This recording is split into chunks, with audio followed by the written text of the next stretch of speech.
Greetings, upstanders. Dr. O here. And in watching Morning Joe this morning, there was a debate over what should be happening as relates to the Washington Commanders and the Cleveland Guardians and the like. And they were talking about Trump, who's looking to threaten the Washington football team, the Washington Commanders, with not allowing them to get back into the city if they don't change the name back to the Washington Redskins. And Joe Scarborough brought up a 2016 Washington Post study survey that talked about, well, 90% of people who are Native American have no problem with it, and most people in Washington, D.C. don't have a problem with it. First of all, that was 2016, and now we're in 2025, and the name was changed just a few years ago as part of a lot of the Black Lives Matter protests. But one of the things and I felt like the goal was kind of to diminish the fight for the name changes that have happened. But one of the things that nobody really talked about, I mean, what I'm trying to remember the man's name. It'll come to me. Pablo Torre, mentioned briefly, but they didn't really get into it. Is that the term, Redskin is considered a racist slur now, which is different than calling a team Indians or something to that extent. FSU, the Seminoles, and the like. And the reason why this matters is because, yes, the term Redskin in many levels for a very long time, it didn't have a pejorative meaning. It was pretty much used in a way that people would just describe people, white people, red people, so on and so forth.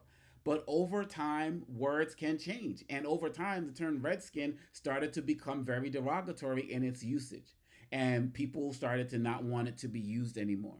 So why would you continue to name a team after something that has become a racist or derogatory or disrespectful term? Now, the fact of the matter is, yeah, you can find some people who are part of the Native American community, indigenous community, have no problem with it, but you can find a lot who do have a problem with it. Look up the video "I'm Not Our Mascot" when people talk about, like, indigenous people in America are many things: soldiers, vice presidents, fighters, doctors, lawyers, and this is one thing that we're not. At the end, is they show the Washington Redskin helmet. So that's real. But for those of y'all who are disputing the fact that words can change over time, go outside and start calling black people colored people and see what happens. Right, for a lot of time, black people in 50s and 60s and whatever used the term colored and talked about, the just like the term that was given to us, by white leaders in this country. They called us colored. They called us Negro. How many are going to walk outside and start calling people Negro? So there's things that can be there. There are terms that can change over time. Terms can become just simply antiquated. Terms can become derogatory. And over the years, the term redskin became derogatory. It didn't have as much deep history as terms like, the K word or the N word and things like that. But words can change over time. And so why a team would want to continue to name itself after something that is started to be considered racist, or at the very least, extremely derogatory towards a particular group, is something that I would think Joe Scarborough should understand for real. Now, we can have conversations about Indian versus Native Americans. There's debates about all that within that the community as well. But the Cleveland Indians changing their name to the Guardians, it doesn't carry the same weight as it relates to the controversy surrounding the Redskins. And I feel like it's disrespectful to the indigenous community to just lump them into the same category.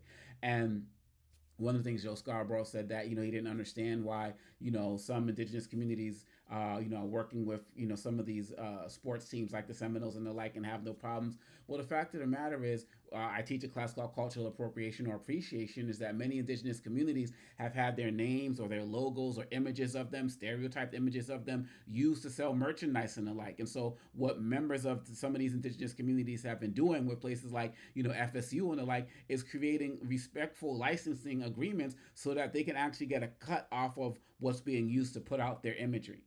And that's how you move from cultural appropriation to cultural appreciation.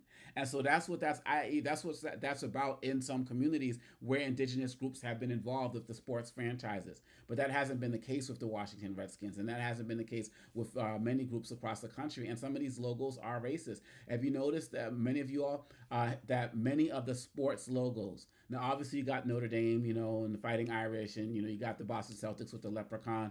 But the overwhelming majority of logos are either some form of letters, like Boston Bruins, some form of animal, right? Some form of Timberwolves, or some type of Native American imagery. And we shouldn't be putting people in categories where they are likened or linked to animals in any way, shape, or form. This is part of the dehumanizing process that people need to be more mindful of. So again, I can, and when the Cleveland, they have the bridge there and they have the Guardians on the bridge. So like it makes perfect sense. We don't have to name teams after ethnic groups anymore. Like then it never should have happened in the first place. And if the New York Knicks were called the New York N words, you gonna support that? Oh, I bet you there's a lot of people, probably even some black people, that won't have a problem with it. Will love it. That doesn't make it right. You know, um, the Connecticut, give me some alliteration as it relates to white people, right? Like, we're not doing that. We don't need to do that. There's enough language, there's enough terms to come up with something else that doesn't conjure up some other type of injury.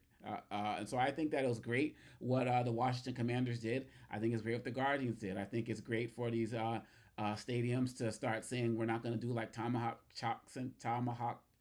chops anymore, which I believe the Kansas City Chiefs are doing. Again, a team that still uses a name that kind of images of indigenous people. But this is part of the process of just demanding basic respect. And lastly, as I said in many videos, we got rid of a lot of the racial descriptors to describe people. We got rid of redskin, we got rid of yellow, we got rid of calling Latinos brown, unless we're talking about black and brown people. But there's no brown category in terms of like the census or other areas as it relates to Latinos. There's Latino, there's Hispanic white, there's all these different things, but we kept black and white to sustain the racial hierarchy that exists in America. There is no white without black, there is no black without white.